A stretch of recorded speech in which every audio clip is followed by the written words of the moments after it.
Hello बच्चों, mission ज्ञान से मैं ज्योति जवाहर राजस्थान सरकार और वेदांता के CSR इनिशिएटिव की कक्षा में आपका स्वागत करती हूँ। देखिए बच्चों, हम लोग हमारा 8 चैप्टर पढ़ रहे हैं जिसमें हम चुंबक और चुंबक के जो गुण होते हैं उनके बारे में हम लोग अध्ययन कर रहे हैं ना। लास्ट जो वीडियोस थे उनमें हम लोगों ने बहुत कुछ पढ़ा।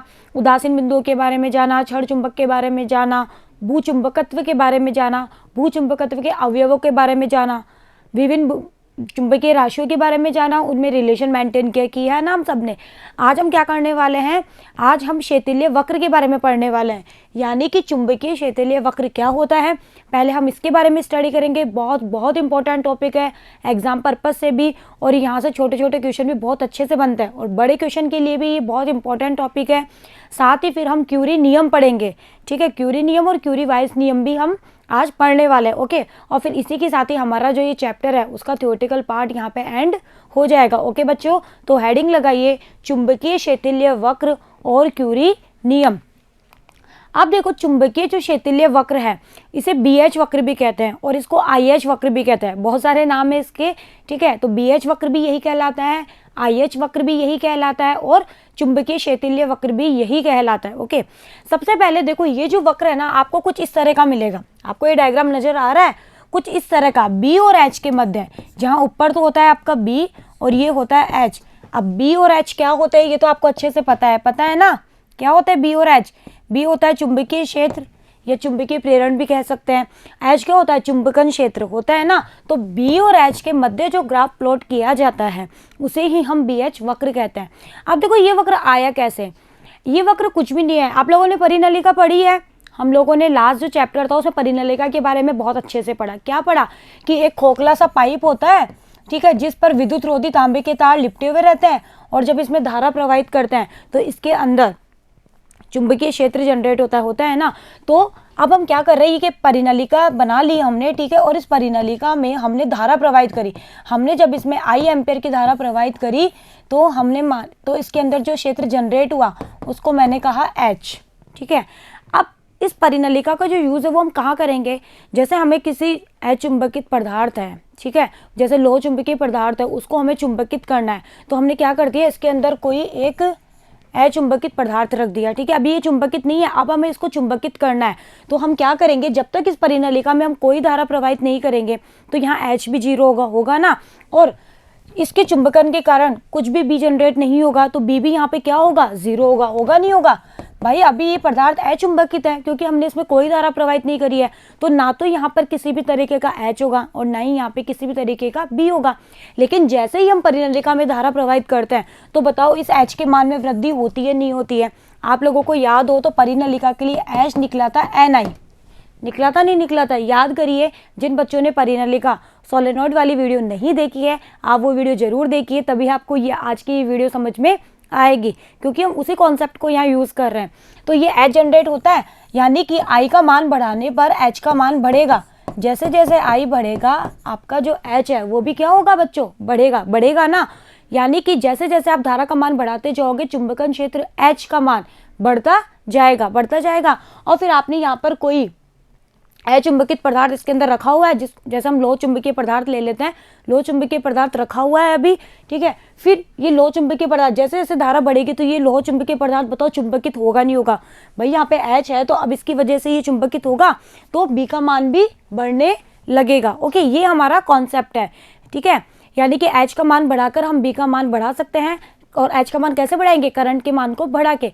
और देखो, अगर आपने करंट की दिशा को विपरीत कर दिया, पहले आपने किसी और दिशा में थी, अब आपने उसकी दिशा को विपरीत कर दिया, तो H का मान क्या हो जाएगा? तो H की जो दिशा है वो भी क्या हो जाएगी? विपरीत हो जाएगी, है ना, ठीक। जैसे मान लो पहले करंट आगे की ओर जा रहा था, H करंट आपने बढ़ाई तो आगे की ओर जा रहा था, अब आपने करंट की डायरेक्शन को चेंज कर दिया तो H अब क्या करेगा? पीछे की ओर जाएगा। मतलब करंट की जो दिशा होती है उसको बदलने पर हमारे H की दिशा भी बदल जाती है। ये चीज़ आपको समझ में आई? चलिए, तो बस आज हम यही कॉन्सेप्ट यूज़ करने वाले हैं, और हम यहाँ से जो B और H मिल रहे हैं ना उनके मध्य हम ग्राफ प्लॉट करने वाले हैं। कि हमारा जो लो चुंबकीय पदार्थ को चुंबकित करने पर कि H के B और H में किस तरह का ग्राफ हमें मिला, कि H का मान बढ़ाने पर B का मान किस तरह से बढ़ा, उनके मध्य जो ग्राफ प्लॉट किया जाता है उसी ग्राफ को हम क्या कहते हैं बच्चों, BH कर्व या चुंबकीय शैथिल्य कर्व, और इसी को IH कर्व भी कहते हैं ना। क्यों कहा मैंने IH कर्व, क्योंकि I और H एक ही चीज होती है, होने में तो अलग अलग होती है, लेकिन मैंने बताया था H और I का मात्रक एक ही होता है, इसकी वजह से इसको IH कर्व भी हम कह सकते हैं। ओके बच्चों, तो आपसे एग्जाम में किसी भी तरह से पूछा जाए, ठीक है, कर्व वही होगा, सिर्फ वो आपको नाम चेंज कर सकता है। तो आपको ये समझ में आया कि ये B और H आए कहाँ से, इतना आपको समझ में आ गया। अब ये जो कर्व है ना, ये हमें एक स्ट्रेट लाइन नहीं मिलती है, मतलब ये कि जैसे जैसे H का मान बढ़ा B का मान बढ़ना चाहिए, बढ़ तो रहा है, लेकिन ये हमें ऐसे नहीं मिल रहा कि अगर मैं ऐसे ग्राफ प्लॉट करूं तो मुझे ऐसा ग्राफ मिले कि H का मान बढ़ाने पर B का मान भी बढ़ रहा है। ठीक है, हमें कोई एक स्ट्रेट लाइन यहाँ पर मिलती नहीं है, हमें यहाँ पर एक इस तरह की लाइन मिलती है। ये देखो, ये आपको नजर आ रही है ना कुछ ऐसी, ये इस तरह की लाइन हमें मिलती है, तो ये स्ट्रेट थोड़ी है, और इसमें करंट की डायरेक्शन अभी हम इस दिशा में दे रहे हैं। ठीक है, तो हमें कुछ इस तरह का कर्व मिलता है, और फिर इस कर्व में जैसे हमने H के मान को रिवर्स में ले गए तो क्या हुआ, H के मान को हमने 0 कर दिया तो क्या हुआ। ठीक है, तो ये सारी चीज़ें हम लोग इस कर्व में आज पढ़ने वाले हैं। तो आपको इतना समझ में आया कि BH कर्व क्या होता है, ये B और H आए कहाँ से। अब हम पढ़ते हैं कि जो हमें ये कर्व मिला ना, ये एक्सपेरिमेंटली रिजल्ट मिला है। ठीक है, अब इसके बारे में हम स्टडी करते हैं कि आखिर H के मान पर हमारा जो B है वो किस तरह से डिपेंड कर रहा है। ओके बच्चों, तो अब मैं थोड़ा सा इरेज कर देती हूँ ताकि आप लोग अच्छे से उतार सके। अब देखो, किसी लोह चुंबकीय पदार्थ के चुंबकीय प्रेरण B और चुंबकन क्षेत्र H के मध्य खींचा गया जो कर्व होता है वो BH कर्व कहलाता है। चलो, ये तो मैंने आपको समझा दिया, तो आपको समझ में आ भी गया होगा, आ गया ना। और इसी कर्व को शैथिल्य वक्र भी कहते हैं, चुंबकीय शैथिल्य वक्र भी कहते हैं। चुंबकन क्षेत्र H का मान धनात्मक और ऋणात्मक दिशा में उसके अधिकतम मान तक, भाई H का कोई तो अधिकतम मान होगा ही ना, तो धनात्मक और ऋणात्मक दिशा में, कि एक बार तो हम चलेंगे धनात्मक में और एक बार हम चलेंगे ऋणात्मक में, तो चुंबकन क्षेत्र H का मान धनात्मक और ऋणात्मक दिशा में उसके अधिकतम मान तक बढ़ाने पर प्राप्त B और H के मध्य जो कर्व होता है उसे ही हम BH कर्व कहते हैं। तो बहुत सारी डेफिनेशन है ना। BH जो वक्र मिलेगा वो एक बंद वक्र होगा, ये आपको बंद ही तो नजर आ रहा है, क्लोज्ड है या नहीं, है ना। तो BH जो वक्र है वो बंद वक्र होता है, इसे शैथिल्य पाश भी कहते हैं। तो देखो कितने सारे नाम है इसके, बट सबका मीनिंग सेम है। ठीक है, चलिए, तो इतना आपको समझ में आ गया कि शैथिल्य वक्र क्या होता है, और कुछ इस तरीके का वक्र हमको मिलेगा। इसमें हमें देखो जो ये पॉइंट मिलेगा ना, जिसको मैंने B का है, उस पॉइंट के पर उस पॉइंट को हम कहेंगे चुंबकीय संतृप्ति। और हम लोग लास्ट वीडियो में अच्छे से पढ़ चुके हैं कि चुंबकीय संतृप्ति क्या होती है, कि अब चुंबकन संतृप्त हो चुका है, इससे ज्यादा ये चुंबकित नहीं होगा। ओके, ये होता है चुंबकीय संतृप्ति। तो ये पॉइंट और ये पॉइंट हमारे चुंबकीय संतृप्ति के पॉइंट कहलाएंगे। ये पॉइंट जो है, ये पॉइंट और ये वाले पॉइंट, इन्हें हम कहते हैं अवशेष चुंबकत्व। अवशेष चुंबकत्व का मतलब, अभी हम सारी चीजें पढ़ेंगे, आप लोग घबराइए मत कि आखिर ये चुंबकीय संतृप्ति वाला पॉइंट क्यों हुआ, इसे हमने अवशेष चुंबकत्व क्यों कहा, इसे हमने अवशेष चुंबकत्व कहा क्यों, क्योंकि देखो यहाँ पर अगर आप इन दोनों पॉइंट्स की बात करो, G और D नाम दिया है मैंने, G और D, तो इन दोनों पॉइंट्स के ऊपर आप देखोगे तो आपका जो H है वो 0 है या नहीं है ना। आपका जो H है वो 0 है, लेकिन आपका B 0 नहीं हो रहा। आपका B 0 हो रहा है क्या, नहीं ना, यानी कि H का मान आपने 0 कर दिया तो भी आपका B 0 नहीं हुआ, यानी कि आपका पदार्थ H का मान 0 करने का मतलब क्या हुआ कि H का मान 0 हो गया, इसका मतलब B 0 नहीं हो रहा है। इट मीन्स कि आपके जो पदार्थ है उसमें कुछ चुंबकत्व रह गया, वो ऑलरेडी कुछ चुंबकत्व उसमें शेष रह गया, वो पूरी तरह से विचुंबकित नहीं हुआ। H का मान 0 करने का मतलब ये तो है कि हम उसको विचुंबकित करना चाह रहे हैं, अब चुंबकित से विचुंबकित करना चाह रहे हैं, लेकिन हमने देखा कि H का मान 0 करने पर भी पदार्थ का B 0 नहीं हो रहा है। इट मीन्स उसमें कुछ ना कुछ चुंबकत्व शेष रह गया, और इसी चुंबकत्व को हम कहते हैं अवशेष चुंबकत्व। फिर ये जो 2 पॉइंट मिल रहे हैं ना आपको, F और C, इन दोनों पॉइंट्स को बोलते हैं निग्राहिता। अभी हम जानेंगे कि निग्राहिता क्या होती है, अवशेष चुंबकत्व क्या होता है, चुंबकीय संतृप्ति क्या होता है। सिर्फ मैंने आपको सिर्फ थोड़ा सा आइडिया दिया है, ताकि आगे जब हम पढ़े ना तो आपको थोड़ा सा दिमाग में रहे कि आखिर हमें ग्राफ में क्या क्या मिला था। ओके, अब मैं इस ग्राफ को क्लियर कर देती हूँ, आप लोग इसे उतार सके। अब हम इसको डिटेल में स्टडी करते हैं। चलिए आगे बढ़ते हैं। मेरे साथ साथ आप लोग नोट जरूर बनाते रहिएगा। और देखो, इस ग्राफ को आपको बिल्कुल भी रटना नहीं है। आप इसको कॉन्सेप्ट से बनाओगे ना तो आपसे ऑटोमेटिकली बन जाएगा, लेकिन ग्राफ की शेप अच्छी होनी चाहिए। ठीक है, ऐसा ऊट पटांग सा ग्राफ मत बनाना, वरना नंबर नहीं मिलेंगे, क्योंकि इस ग्राफ के बनाने के मेथड पर ही आपके नंबर डिपेंड करेंगे। क्यों? क्योंकि आपने जरा सा भी अगर इधर उधर कर दिया तो चीज़ों की मीनिंग बदल जाएंगे। तो आप लोग ऐसा बिल्कुल मत करिएगा। ग्राफ बिल्कुल आपको प्रॉपर बनाना है, पेंसिल से ड्रॉ करना है, और बिल्कुल जैसा आप थ्योरी में, पहले आप थ्योरी को समझो और थ्योरी को समझते हुए फिर आप ग्राफ प्लॉट करो रफ में, तब आपको आसानी से समझ में आ जाएगी कि हाँ ये ग्राफ इस तरह से बन रहा है। ऐसे मत करो कि हाँ हमें तो ऐसे शेप देनी है, दे दी। इस शेप में भी बहुत सारे मीनिंग छुपे हैं कि ये शेप आई कैसे, किस तरह से आई, किस तरह से आपका कौन सी चीज़ आगे पीछे होनी चाहिए, ये सब चीज़ें इंपॉर्टेंस रखती है। ओके, तो इसलिए आपको ये ग्राफ बिल्कुल भी रफली नहीं बनाना है, अदरवाइज आपके आधे नंबर तो वहीं कट जाएंगे। ओके बच्चों, चलिए प्रारंभ में एच का मान बढ़ाने पर, शुरू में हमने क्या किया, करंट फ्लो करवाई परिनलिका में। ठीक है, परिनलिका में जैसे ही करंट फ्लो करवाई तो एच बराबर NI से करंट का मान बढ़ाए तो एच का मान बढ़ेगा नहीं बढ़ेगा? बढ़ेगा। एच का मान बढ़ेगा तो बी या जो आई है उसका मान भी बढ़ेगा, बढ़ेगा ना। चलिए अब तथा बढ़ते हुए अपने अधिकतम मान को प्राप्त करता है। मतलब ऐसा तो नहीं कि आपने करंट देते जाओगे और एच का मान बढ़ता जाएगा। भाई एक कंडीशन तो ऐसी होगी कि एच जो है अपने अधिकतम मान पे पहुंच जाएगा, होगी ना ऐसी कोई कंडीशन? तो सॉरी, एच नहीं बी, तथा बढ़ते हुए अपने अधिकतम मान को प्राप्त करता है। यानी कि जैसे जैसे आपने एच का मान बढ़ाया बी बढ़ेगा, लेकिन एक कंडीशन आपकी ऐसी आएगी कि बी का जो मान है वो, ऐसा तो नहीं कि आपने एच का मान बढ़ाते जा रहे हो और बी बढ़ता जा रहा है। भाई एक कंडीशन तो ऐसी आएगी कि हमारा जो चुंबकित पदार्थ था वो पूर्ण रूप से चुंबकित हो जाएगा, उसके बाद में वो चुंबकित नहीं होगा। जब वो पूर्ण रूप से चुंबकित हो गए, इट मीन्स वहां पर हमारा बी का मान अधिकतम होगा। होगा नहीं होगा? होगा ना। फिर उसके बाद में आप चाहे एच का कितना ही मान बढ़ा लो, बी के मान में कोई वृद्धि नहीं होगी ना। भाई हमारा पदार्थ चुंबकित हो चुका है, अब उसको आप और क्या चुंबकित करोगे? ठीक है, तो ये चीज आपको समझ में आई। तो एच का मान बढ़ाने पर बी का मान बढ़ता है और बी का मान बढ़ते बढ़ते अपने अधिकतम मान तक पहुंच जाता है।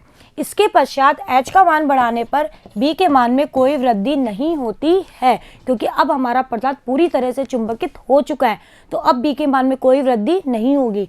लोह चुंबकीय पदार्थ की यह अवस्था जहां पर बी का मान अपने अधिकतम को प्राप्त कर चुका है, मतलब अब इससे ज्यादा वो आगे चुंबकित नहीं हो सकता है, तो लोह चुंबकीय पदार्थ की यह अवस्था संतृप्त अवस्था कहलाती है। बताओ, संतृप्त अवस्था आपको समझ में आई कि अब पदार्थ पूरी तरह से चुंबकित हो चुका है, अब वो इससे ज़्यादा चुंबकित नहीं हो सकता है। बिल्कुल वैसे ही जैसे आप एक लिमिट तक ही खाना खा सकते हो, अनलिमिटेड खाना खा सकते हो क्या आप एक दिन में?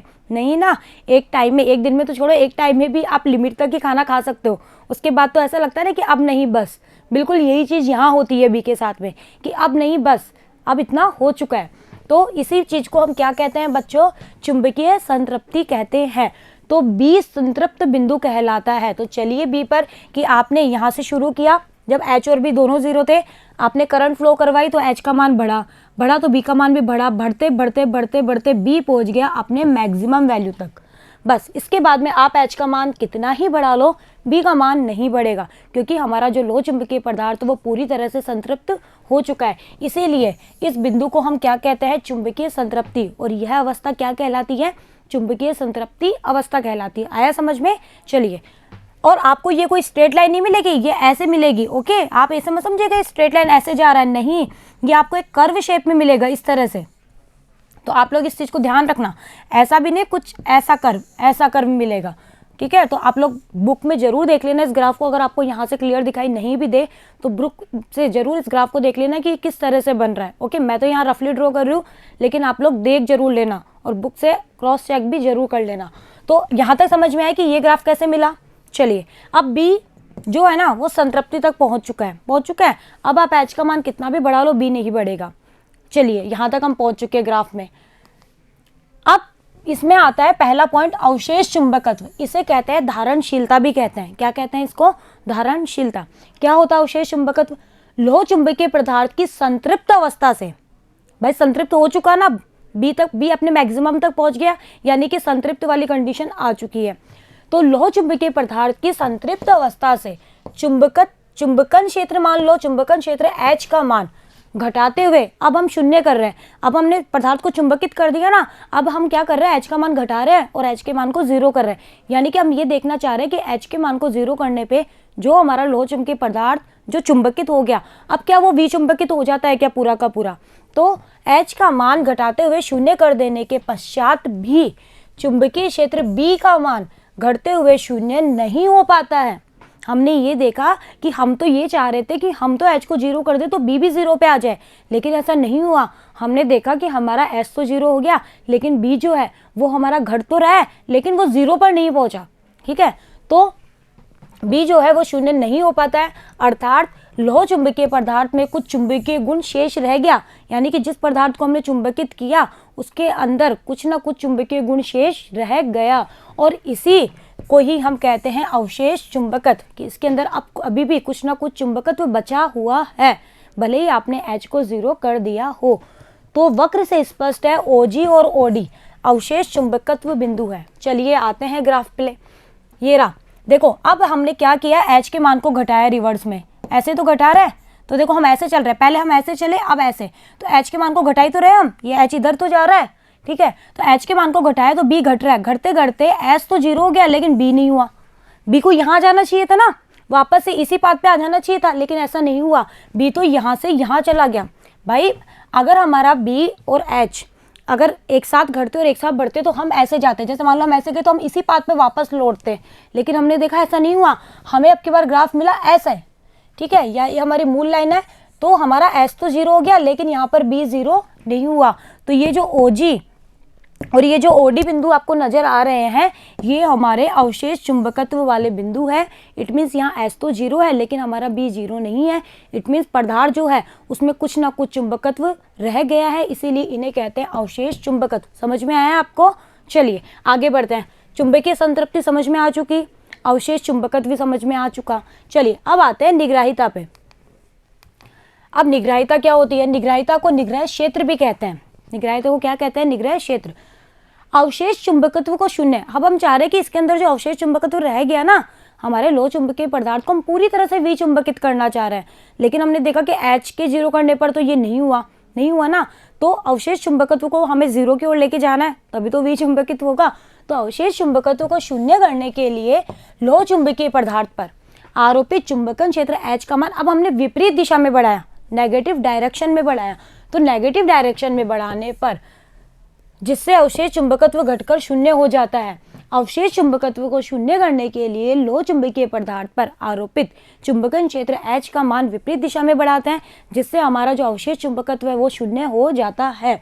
इसीलिए अवशेष चुंबकत्व को शून्य करने के लिए विपरीत दिशा में आरोपित H का मान, ध्यान रखिएगा विपरीत दिशा में, ठीक है।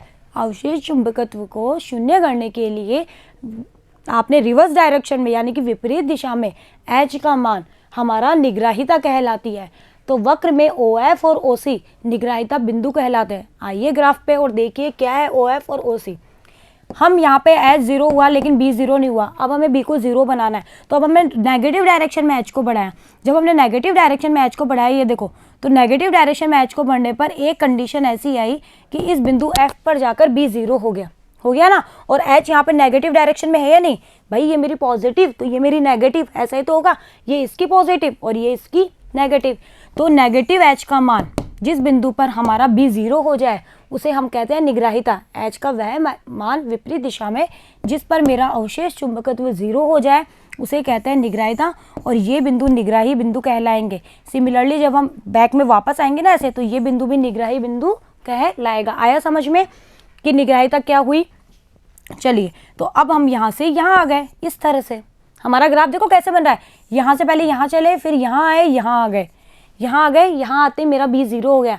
यानी कि जो पदार्थ है उसका अवशेष चुंबकत्व तो अब पूरी तरह से यहाँ पे क्या हो गया, वापस 0 हो गया। लेकिन यहाँ H का मान 0 नहीं हुआ, H का मान विपरीत दिशा में कुछ है ना। चलिए तो ये हो गया मेरा निग्राहिता, ठीक है। इस BH वक्र को IH वक्र भी कहते हैं, ये तो मैं आपको पहले ही बता चुकी। अब आता है शैथिल्यता या शैथिल्य वक्र पर। वक्र से स्पष्ट है, वापस से देखो, अब इस वक्र को पूरा करना है ना, तो कुछ नहीं करना, वापस से यहाँ से वापस से मैंने H के मान को बढ़ाया तो बिंदु वापस से संतृप्ति पर पहुंचेगा। एक कंडीशन ऐसी आ जाएगी कि B का मान पे हो जाएगा, संतृप्त अवस्था आ जाएगी। फिर वापस इस संतृप्त अवस्था से हम अवशेष चुंबकत्व पे आएंगे, इस अवशेष चुंबकत्व से वापस हम आएंगे निग्राहिता पे, और निग्राहिता से वापस हम आएंगे चुंबकीय संतृप्ति पे। तो इस तरह से हमारा ये जो ग्राफ है वो बिल्कुल क्लोज्ड हो चुका और हमें इस तरह से मिला। कैसे मिला वापस से बताते हैं, इसको एक बार इरेज करते हैं। देखो कैसे कैसे मिला। पहले हम यहाँ से गए, H का मान बढ़ाया तो B का मान इस तरह से बढ़ा, संतृप्ति पे पहुंचे, संतृप्ति पे आ गए तो अब हम संतृप्ति से, संतृप्ति का मतलब है कि अब H का मान बढ़ा लो लेकिन B नहीं बढ़ेगा, वो संतृप्त हो चुका है। अब हमने H के मान को, अब हमने क्या करा, हमें इस B को 0 बनाना था तो हमने H के मान को घटाना शुरू किया। घटाते घटाते हम देखें कि हमारा जो ग्राफ है वो G की तरह बढ़ रहा है।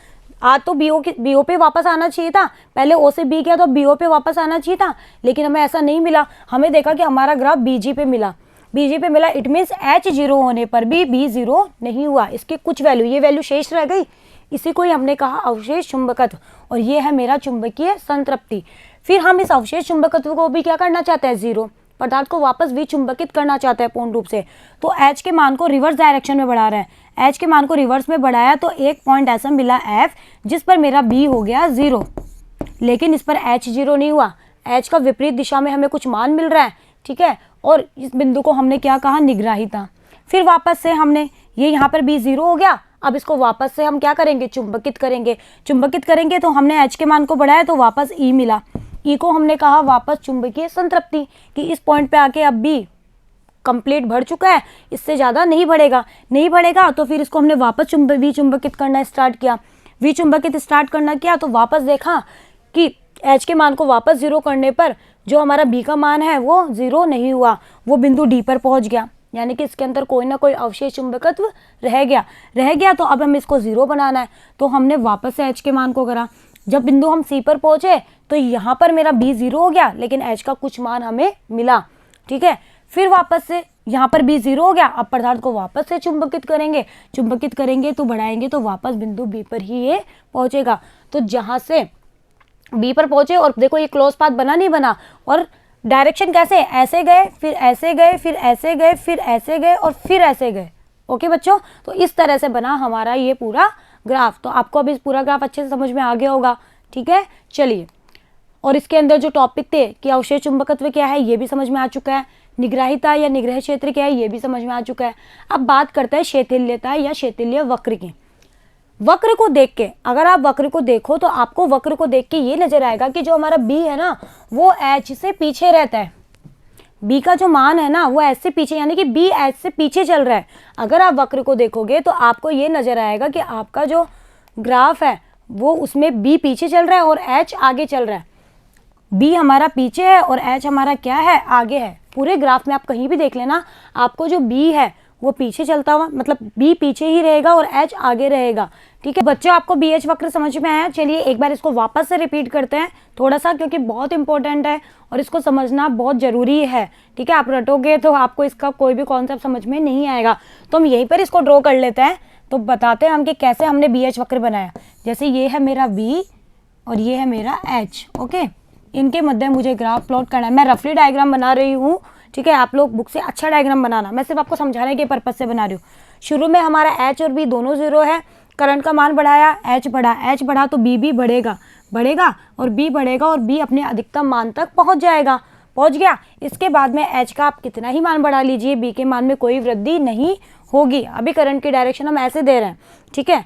अब जब हम चाह रहे हैं कि अब जो ये पदार्थ हमारा पूरी तरह से चुंबकित हो चुका है, अब हम इसको विचुंबकित करना चाह रहे हैं, तो हमने H के मान को घटाना शुरू किया। जब हमने H के मान को घटाना शुरू किया तो हमने देखा कि हमारा जो B है वो H के 0 होने पर भी 0 नहीं हुआ और इस बिंदु तक पहुंचा। अब जो भी नाम इसको हमने दिया था वो आप देते रहना, इस बिंदु तक पहुंचा, यानी कि इसके अंदर कुछ ना कुछ अवशेष चुंबकत्व यहाँ पे रह ही गया, ठीक है। ऐसे चल रहा है।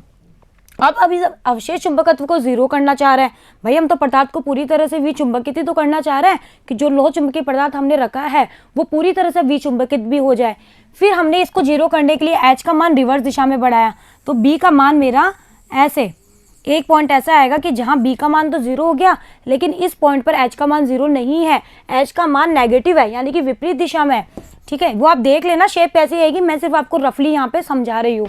तो ये पॉइंट ऐसा आया जहां पर मेरा H का मान 0 नहीं है लेकिन B 0 हो गया। इसको हमने निग्राहिता कहा कि H का विपरीत दिशा में वह मान जिस पर अवशेष चुंबकत्व घटकर 0 हो गया, निग्राहिता कहलाती है। अब पदार्थ यहाँ पे आके वापस मेरा कंप्लीटली विचुंबकित हो चुका है ना। अब हम इसको वापस से चुंबकित करना चाह रहे हैं, तो अब हम नेगेटिव दिशा में, नेगेटिव में तो चल रहे हैं, तो एक कंडीशन हमें ऐसे मिलेगी, विपरीत दिशा में B का मान बढ़ेगा और अपनी चुंबकीय संतृप्ति पे वापस पहुंच जाएगा। वापस से इसको हम विचुंबकित करना चाह रहे हैं, तो हम वापस से एक बिंदु पर पहुंचेंगे, देखेंगे कि H किसी मान के लिए ये वापस से 0 नहीं हुआ। फिर वापस से इसको हम निग्राहिता बिंदु पर लेके आएंगे। निग्राहिता बिंदु पर H का मान तो देखो बढ़ रहा है, लेकिन मेरा B क्या हो गया, अब 0 हो गया। और वापस से यहाँ आके पदार्थ पूरी तरह से विचुंबकित हो गया। इसको वापस से चुंबकित करना चाहेंगे तो इस तरह का ग्राफ मिलेगा। तो मेरी तो शेप प्रॉपर नहीं है, आप बना लेना, मैंने तो आपको समझाने के लिए एक रफली डायग्राम यहाँ पे बनाया। तो इस तरह से हमारा पूरा कर्व बना। तो अब बताओ, आपको इस कर्व को रटने की कहीं नीड पड़ेगी नहीं ना, नहीं पड़ेगी ना। और आप अगर इस ग्राफ को अच्छे से देखोगे, बुक वाले ग्राफ को अच्छे से देखना, आपको हमेशा एक चीज़ नज़र आएगी कि आपका जो B है ना वो H से पीछे है, यानी कि H आगे है और B आपका हमेशा पीछे चलेगा। और H के किसी पर्टिकुलर मान के लिए, H के किसी, जैसे मैंने ये H का कोई एक मान उठा लिया, यहाँ पर H का कुछ भी मान मान लो H1 है, इस H के एक मान के लिए आपको B के केवल एक ही मान नहीं मिलेगा। कोई एक ही मान मिल रहा है क्या, नहीं, आपको ये भी मिल रहा है, ये भी मिल रहा है, ठीक है, बहुत सारे मान मिल रहे हैं ना। मतलब कोई H के पर्टिकुलर मान के लिए आपको B का कोई एक मान, अद्वितीय मान नहीं मिल रहा है, ठीक है। इसी कारण से इस वक्र को शैथिल्य वक्र कहते हैं। कि इस वक्र को शैथिल्य वक्र क्यों कहा, इसके दो रीजन है। एक तो हमारा जो B है वो H से सदैव पीछे रहेगा और H के एक पर्टिकुलर मान के लिए B का कोई अद्वितीय मान आपको प्राप्त नहीं होता है। इसी वजह से इस वक्र को हम क्या कहते हैं बच्चों, शैथिल्य वक्र कहते हैं। आप अच्छे से गौर करके बुक वाले डायग्राम को देखेंगे और समझेंगे तो आपको ये दोनों चीज़ें वहाँ पे समझ में आएगी। वैसे मैंने यहाँ इस रफली डायग्राम में आपको बता दिया है। तथा इस प्रक्रिया को शैथिल्यता कहते हैं। और जो ये प्रक्रिया हुई ना, उसे हम क्या कहते हैं बच्चों, शैथिलता कहते हैं। ओके, इसका मुख्य कारण क्या है कि आखिर हमारा B जो है वो ऐसे पीछे क्यों चल रहा है, या फिर हमारा जो H है उसके पर्टिकुलर मान के लिए B का मान अद्वितीय क्यों नहीं मिल रहा है। इसका जो मुख्य कारण है वो डोमेन है कि लोह चुंबकीय जो पदार्थ होते हैं ना, उनमें डोमेनों का चुंबकीय क्षेत्र की दिशा में संरेखित होना है। अब ये डोमेन्स वगैरह क्या होते हैं ये हम यहाँ पे बहुत ज़्यादा डिटेल में स्टडी नहीं करेंगे, बस मैं आपको हल्का सा आइडिया दे रही हूँ, ठीक है। हम नहीं पढ़ेंगे इस टॉपिक को, यहाँ पे काफ़ी लेंथी टॉपिक है, अभी हमारे नीड नहीं है इस चीज़ की। डोमेन होता क्या है, लोह चुंबकीय जो पदार्थ होते हैं ना, उनके अंदर जटिल ऐसे अन्योन्य क्रियाएं होती है कि यहाँ पर डोमेन्स प्रभावी क्षेत्र बन जाता है कुछ ऐसे, ठीक है। इस तरह से प्रभावी क्षेत्र बन जाता है, इस तरह से प्रभावी क्षेत्र बन जाता है जिन्हें हम डोमेन्स कहते हैं। अब अगर आपने इसके ऊपर कोई बाह्य चुंबकीय क्षेत्र लगा दिया, ठीक है, आपने अब इस लोह चुंबकीय पदार्थ को किसी बाह्य चुंबकीय क्षेत्र में रख दिया और बाह्य चुंबकीय क्षेत्र भी ऐसा कि वो दुर्बल है। अगर दुर्बल है तो क्या होता है, जो डोमेन इस B की दिशा में है ना, वो तो अपने क्षेत्र को बढ़ा लेंगे और जो डोमेन इस क्षेत्र की विपरीत दिशा में है ना, वो अपने क्षेत्र को घटा लेंगे। जैसे अभी तो ये सारे समान क्षेत्र में थे या नहीं थे, देखो ये सारे इक्वल थे या नहीं। अब जैसे ही आपने B जो है दुर्बल चुंबकीय क्षेत्र इसके ऊपर लगाया तो क्या होगा, ये वाले डोमेन इसकी दिशा में, तो ये तो अपने क्षेत्र को बढ़ा लेंगे, देखो ऐसे, ये तो अपने क्षेत्र को बढ़ा लेंगे और ये बाकी के क्या हो जाएंगे, अपने क्षेत्र को घटा लेंगे, ऐसे जाएगा, ठीक है। देख लेना बुक में, अगर आपको ज़्यादा डिटेल में पढ़ना हो तो बुक में बहुत अच्छे से दिया हुआ है, आप लोग देख सकते हो। हम यहाँ इसको ज़्यादा डिटेल में नहीं पढ़ेंगे, मैं सिर्फ आपको एक रफली आइडिया दे रही हूँ। और अगर आपने इसके ऊपर प्रबल चुंबकीय क्षेत्र लगा दिया, अगर आपने इसके ऊपर एक प्रबल चुंबकीय क्षेत्र लगा दिया, बाह्य प्रबल चुंबकीय क्षेत्र लगा दिया, तो क्या होगा, सारे के सारे जो डोमेन है ना, वो चुंबकीय क्षेत्र की दिशा में गति करने लगेंगे, चाहे वो इसके विपरीत वाले थे या इसके सेम डायरेक्शन वाले थे। अगर आपने प्रबल चुंबकीय क्षेत्र लगा दिया तो सारे के सारे क्या होंगे, B की दिशा में ही गति करने लगेंगे। ओके बच्चों, तो इस तरह से डोमेनों का प्रभाव होता है। तो ये जो शैथिल्यता हमें मिली वो लोह चुंबकीय पदार्थ में डोमेन का चुंबकीय क्षेत्र की दिशा में संरेखित होने की वजह से हमें प्राप्त हुई। ओके बच्चों, चलिए, तो आपको BH वक्र अच्छे से समझ में आ गया होगा। इसको हम शैथिल्य वक्र क्यों कहते हैं ये भी आपको अच्छे से समझ में आ गया होगा। और एक चीज़ और, अगर हम दुर्बल चुंबकीय क्षेत्र लगाते हैं और अब अगर हम अपने चुंबकीय क्षेत्र को हटा लें, लगा लिया, जो डोमेन इसकी दिशा में थे उन्होंने अपने क्षेत्र को बढ़ा लिया ना। अगर हम इस चुंबकीय क्षेत्र को हटा लें, अब अगर हम हटा ले तो डोमेन अपनी पहले वाली कंडीशन में ही आ जाते हैं, यानी कि ये जो प्रोसेस होगा ये उत्क्रमणीय होगा। ओके, लेकिन अगर आपने प्रबल क्षेत्र लगाया है तो सारे के सारे डोमेन B की डायरेक्शन में चले गए ना। अब आप इस प्रबल क्षेत्र को अगर हटा भी लोगे ना तो भी डोमेन अपनी वापस अवस्था में नहीं आता है, यानी कि वो जो प्रोसेस है ना वो अनुत्क्रमणीय होता है, जिसकी वजह से ही हमें ये शिथिलता प्राप्त होती है कि डोमेन जो होता है वो चुंबकीय क्षेत्र की दिशा में संरेखित हो जाते हैं, जिसकी वजह से हमें ये शिथिलता प्राप्त होती है कि वापस आपने चुंबकीय क्षेत्र को हटाओगे तो आपको वापस से ये वाला डायग्राम थोड़ी मिलेगा, ये चीज़ वापस से लौट के नहीं आएगी। ओके बच्चों, चलिए तो हमें इस वक्र को बहुत अच्छे से डिटेल में पढ़ लिया। आप एक बार बुक से और पढ़िएगा इसको और फिर इसको खुद से बनाना, ठीक है, थ्योरी को समझते हुए इसको खुद से आप ड्रॉ करना। चलिए अब आते हैं हम BH जो वक्र है उसमें किया गया कुल कार्य की गणना, कि हमारा जो BH वक्र है उसमें हमें कोई तो काम करना पड़ेगा, तो कितना काम करना पड़ेगा उसकी हमें कैलकुलेशन करनी है। लो चुंबकीय पदार्थ का चुंबकन विचुंबकन करने के दौरान किया गया कुल जो कार्य होगा वो BH वक्र के क्षेत्रफल के बराबर होगा, ठीक है, यानी कि BH वक्र का जो पूरा क्षेत्रफल होगा वही हमारा किया गया कुल कार्य होगा, यानी कि W बराबर क्या होगा, BH वक्र का क्षेत्रफल। ओके, चलिए BH वक्र का क्षेत्रफल ज्ञात करने के लिए हम वक्र में एक अल्पांश रूपी पट्टिका का चुनाव करते हैं जो कि आयताकारी रूप में होगी। कि भाई जो हमारा वक्र ऐसा कुछ मिला हमको, मैं रफली सा बना रही हूँ, तो इसके अंदर हम एक छोटी सी पट्टिका चुनेंगे जो हमें आयत रूप में दिखेगी, क्योंकि ये पट्टिका बहुत छोटी होगी तो इसकी जो कर्व वाली भुजा है ना ये भी हमें सीधी दिखेगी, तो हमें एक आयत शेप में नजर आएगी, ठीक है। क्योंकि यह अल्पांश रूपी पट्टिका इतनी सूक्ष्म चुनी जाती है कि इसकी जो ऊपरी भुजा होती है वो एक वक्र ना होकर सीधी सरल रेखा हो जाती है। भाई बहुत छोटी होगी तो आपको ये वक्र थोड़ी नजर आएगा, आपको एक स्ट्रेट लाइन ही तो नजर आएगी। चलिए माना इस अल्पांश रूपी पट्टिका की लंबाई, भाई इधर ये तो बी ही तो है ऊपर, तो ये अल्पांश रूपी पट्टिका की लंबाई तो हो गई बी, और इसकी जो मोटाई है उसको मैंने DH मान लिया, ठीक है, बहुत छोटी सी मोटाई होगी तो उसको मैंने क्या मान लिया, DH। तो बताओ आयत का क्षेत्रफल क्या होता है, लंबाई गुणा चौड़ाई, तो BDH आ गया। तो इसका पूरा ये तो था छोटी सी पट्टिका का। अगर आप इस पूरे वक्र को ऐसे छोटी छोटी पट्टिकाओं में तोड़ दो तो क्या होगा, आपको इसके पूरे का क्षेत्रफल मिल जाएगा। तो इसके लिए हम क्या करेंगे, छोटी सी का निकाल लेते हैं, समझदार इतना हम हो चुके हैं, और इसका इंटीग्रेशन कर देते हैं। तो समाकलन करने पर यह आ गया इंटीग्रेशन B.DH, तो आ गया पूरे वक्र का क्षेत्रफल इंटीग्रेशन B.DH। ओके, तो W कितना आ गया, B.DH। ओके बच्चों, तो ये आ गया किया गया कुल कार्य। तो बच्चों हमने BH वक्र को बहुत अच्छे से पढ़ लिया। अब हम बात करते हैं क्षेत्रफल हानि की, मतलब क्षेत्रफल हानि क्या होती है। तो देखो हमारा जो BH वक्र में हम क्या करते हैं, पदार्थ को चुंबकित कर रहे हैं, तो पदार्थ को चुंबकित करने के दौरान हमें ऊर्जा देनी पड़ेगी। भाई हम पदार्थ को चुंबकित कर रहे हैं तो हमें ऊर्जा देनी पड़ेगी, और जब पदार्थ को विचुंबकित करेंगे तो हमें ऊर्जा मिलेगी। तो हमने पदार्थ को चुंबकित करने के दौरान जितनी ऊर्जा दी ना, उतनी ऊर्जा विचुंबकन के दौरान हमें प्राप्त नहीं हुई।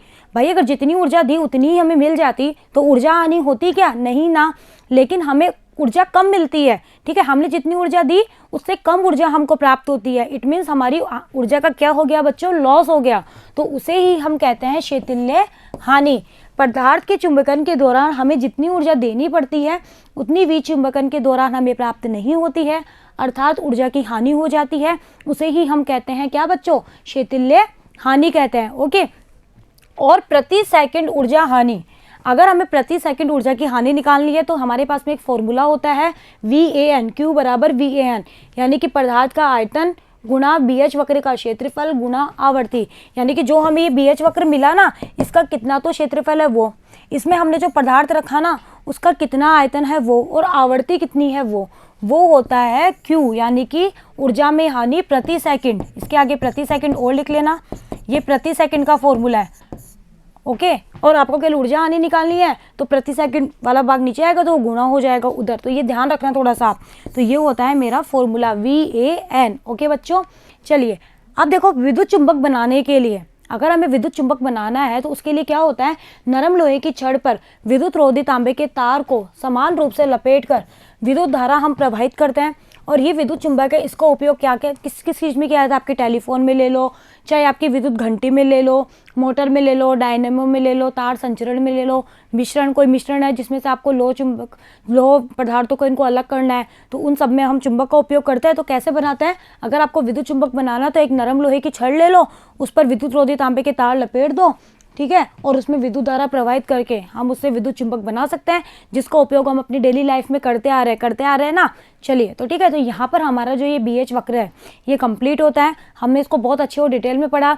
आप वीडियो को 1-2 बार देखना, फिर बुक से पढ़ना, देन थ्योरी को समझते हुए आप लोग डायग्राम बनाना और फिर वापस से डायग्राम से देखना कि क्या आपने जो थ्योरी लिखी है वो सही है या नहीं। ओके बच्चों, तो आपको इस चीज़ को कभी रटने की जरूरत पड़ेगी नहीं, आपको ऑटोमेटिकली आ जाएगा। और डायग्राम इसका प्रॉपर बनाना, हमेशा बी को ऐसे पीछे दिखाना, डायग्राम में आप बी को ऐसे आगे मत कर देना, ठीक है। एच के 1 मान के लिए बी को आपका 1 मान नहीं मिलना चाहिए, ये भी आप ध्यान रखना। जो डायरेक्शन आप दे रहे हो, कैसी डायरेक्शन, पहले यहाँ से यहाँ गए, फिर यहाँ से यहाँ गए, फिर यहाँ से यहाँ गए, ऐसे वाली, ये डायरेक्शन भी आपकी सही होनी चाहिए। ओके, पॉइंट्स के नाम आप अपनी इच्छा से दे सकते हो, इसके ऊपर कोई रेस्ट्रिक्शन नहीं होता, बस आपको थ्योरी में भी फिर उसी अकॉर्डिंग लिखना पड़ेगा। जैसे मैंने तो इस पॉइंट को बी कहा था, अगर आप सी लिखते हो तो फिर आप सी को ही संतृप्त अवस्था कहोगे, तो वो आपकी इच्छा है। ओके बच्चों, चलिए, तो हमारा ये टॉपिक यहाँ पे कंप्लीट हो गया। अब देखो हम क्या करते हैं, हमारे पास में 2 चीज़ें, एक तो है कच्चा लोहा, कच्चा लोहा जानते हो ना, और एक है स्टील। इन दोनों के BH वक्र बनाए गए और फिर इन BH वक्र बना के इनकी तुलना की गई कि इनमें से कौन से में कौन सा ज़्यादा बेटर है, कौन सा नहीं है, किसकी अवशेष चुंबकत्व ज़्यादा है, किसका नहीं है, ये सब चीज़ें कंपेयर की गई। तो बहुत बार डायरेक्ट एग्जाम में क्वेश्चन पूछा जाता है कि कच्चे लोहे और स्टील के BH वक्र का तुलनात्मक विवेचन करिए, ऐसा क्वेश्चन आ जाता है। या यहाँ से कंसेप्ट क्वेश्चन भी छोटे छोटे पूछे जा सकते हैं। तो देखो इनके जो डायग्राम मिले वो इस तरह से मिले। अगर मैं कच्चे लोहे का बनाऊँ तो कच्चे लोहे का तो था ये वाला, ये तो है स्टील का, और ये रहा कच्चे लोहे का। ये जो डायग्राम आपको दिख रहा है ये वाला, ये तो है मेरा कच्चे लोहे का डायग्राम, ठीक है। और ये जो डायग्राम आपको दूसरा वाला नजर आ रहा है वो है मेरा स्टील का डायग्राम। ओके बच्चों, ये वाला, ये जो आप डायग्राम आपको नजर आ रहा है ना, ये वाला, ये है आपके स्टील का डायग्राम। तो देखो इस डायग्राम को देखने से हमें बहुत कुछ चीजें पता पड़ जाती है। क्या ये मेरे सैचुरेशन बिंदु होंगे नहीं होंगे, बताओ। ये जो है मेरे सैचुरेशन, स्टील का सैचुरेशन बिंदु ये रहा और कच्चे लोहे का सैचुरेशन बिंदु ये रहा। यानी कि अगर मैं इसकी बात करूँ तो ये बिंदु यहाँ मिलेगा और इसकी बात करूँ तो यहाँ मिलेगा। तो देखो यहीं से ही हम इस डायग्राम को देख करके ही हम लोग इसकी थ्योरी लिख सकते हैं। क्या, कच्चे लोहे के लिए चुंबकीय क्षेत्र या चुंबकन क्षेत्र की तीव्रता का संतृप्त मान स्टील की तुलना में अधिक होता है। किसका अधिक होता है? कच्चे लोहे का। कच्चे लोहे का बताओ अधिक है या नहीं, बताओ इसका बी अधिक है या नहीं। जबकि ये देखो ये बिंदु ऊपर है इससे और ये बिंदु यहाँ से नीचे है। इट मीन्स इसकी जो संतृप्त अवस्था है उसका मान इसमें ज़्यादा है कच्चे लोहे का, जबकि स्टील का क्या है, कम। तो बताओ ये चीज़ सही है या नहीं। चलिए दूसरा, कच्चे लोहे का अवशेष चुंबकत्व स्टील की तुलना में अधिक होता है। कच्चे लोहे का अवशेष चुंबकत्व ज़्यादा होता है जबकि स्टील का कम होता है। देखिए अवशेष चुंबकत्व क्या होता है, ये जो बिंदु होते हैं वही तो अवशेष चुंबकत्व होता है। ये वाला बिंदु और ये वाला बिंदु, ये तो अवशेष चुंबकत्व होंगे ना भाई। कच्चे लोहे का अवशेष चुंबकत्व के और स्टील का अवशेष चुंबकत्व जी। बताओ किसका अवशेष चुंबकत्व ज़्यादा? कच्चे लोहे का।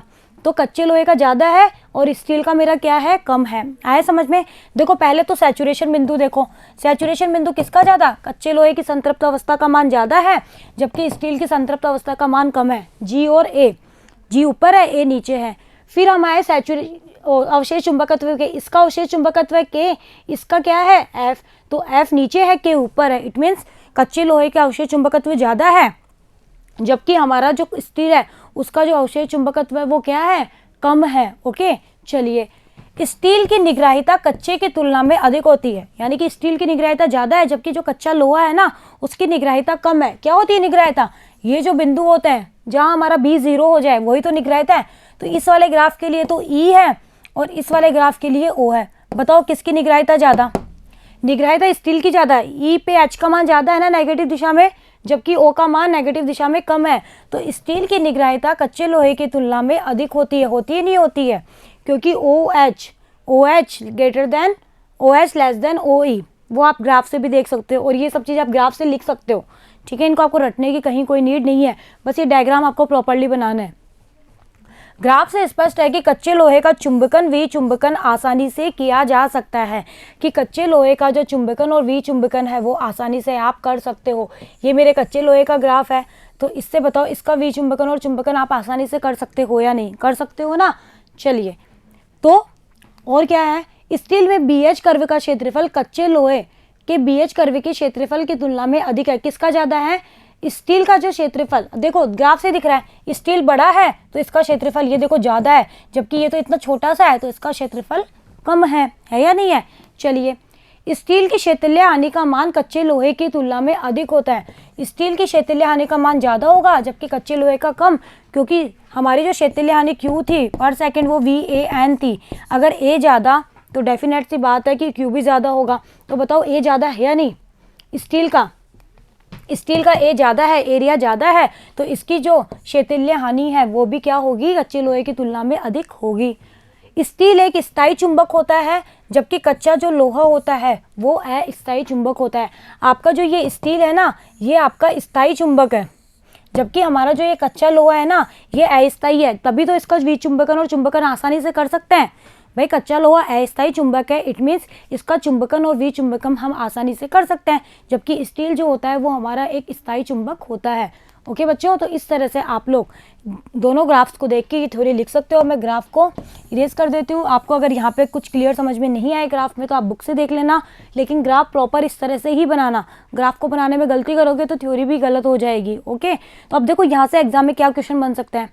आपको पूछ लेगा कि कच्चे लोहे और स्टील में से किसकी निग्रहिता ज़्यादा है। तो अगर आपको ग्राफ आता होगा तो आप देख के बता दोगे।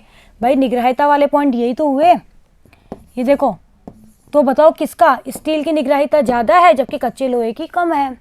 ठीक है, सैचुरेशन पॉइंट पूछ सकता है, अवशेष चुंबकत्व पूछ सकता है, क्षेत्रफल पूछ सकता है, कौन सा स्थायी है कौन सा अस्थायी है। तो ऐसे छोटे छोटे क्वेश्चन भी बन सकते हैं। पूरे 1-2 नंबर में ये बड़ा क्वेश्चन भी आ सकता है। ओके बच्चों, लेकिन है ईजी। चलिए, तो ये हो गया हमारा कच्चे लोहे और जो स्टील है उसके ग्राफ की तुलना।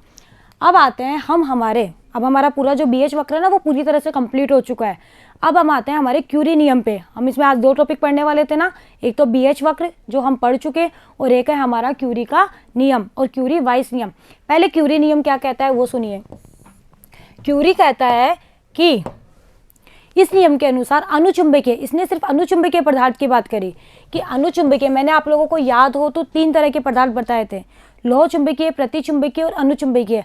क्यूरी एक साइंटिस्ट हैं, उन्होंने जो नियम दिया वो केवल अनुचुंबकीय पदार्थ पर फॉलो हुआ।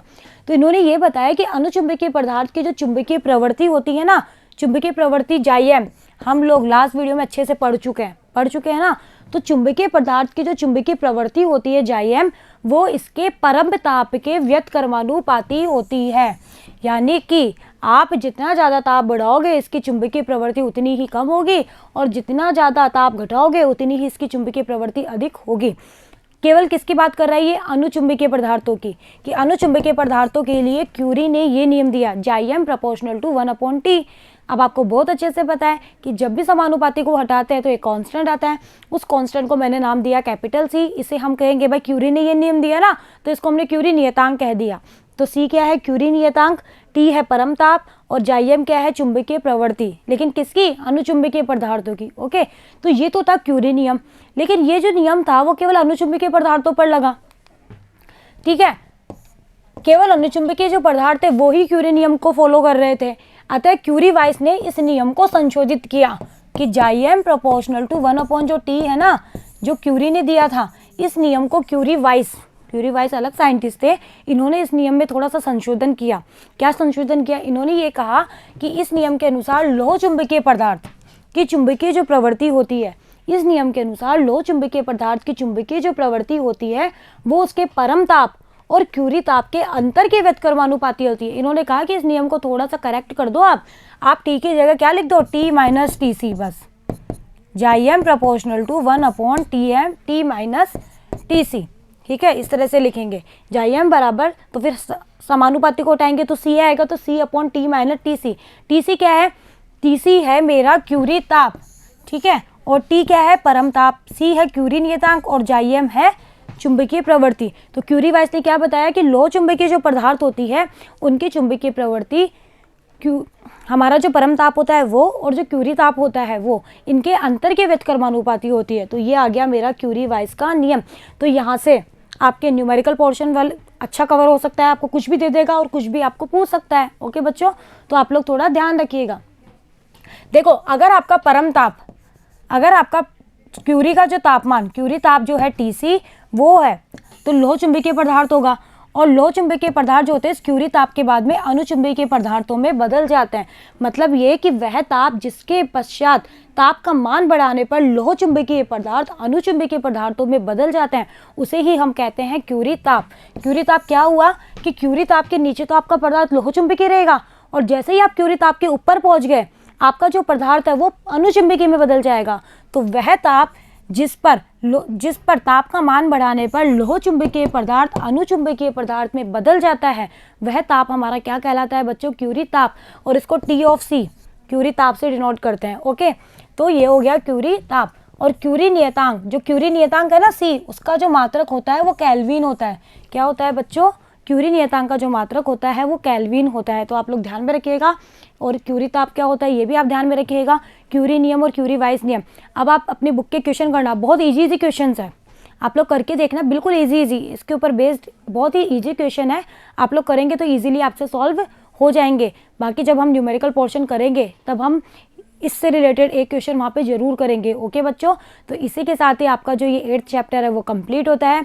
ज़्यादा लेंथी चैप्टर नहीं था, 90% पार्ट इसका थ्योरी था, लेकिन थ्योरी रटने वाली नहीं थी, समझने वाली थी और इंटरेस्टिंग थी।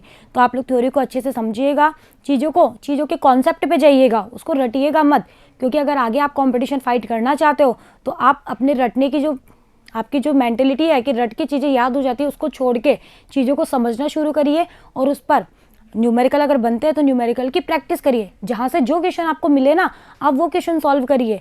इससे आपका कॉन्फिडेंस भी बढ़ेगा और आपके न्यूमेरिकल भी आपसे आसानी से हो जाएंगे। तो आगे आपको ज़्यादा प्रॉब्लम नहीं आएगी जब आप कॉम्पिटिटिव एग्जाम की तैयारी करेंगे। तो आता क्या है, यही तो 11th 12th आती है, कुछ नया निकल के थोड़ी आएगा, बस इन्हीं चीज़ों को थोड़ा सा और बढ़ा दिया जाता है। ओके बच्चों, तो चैप्टर हमारा कंप्लीट होता है। अब हम इसके न्यूमेरिकल पोर्शन पे आएंगे। तो आज के लिए इतना ही, बने रहिएगा मेरे साथ, मिलते हैं नेक्स्ट वीडियो में। Thank you.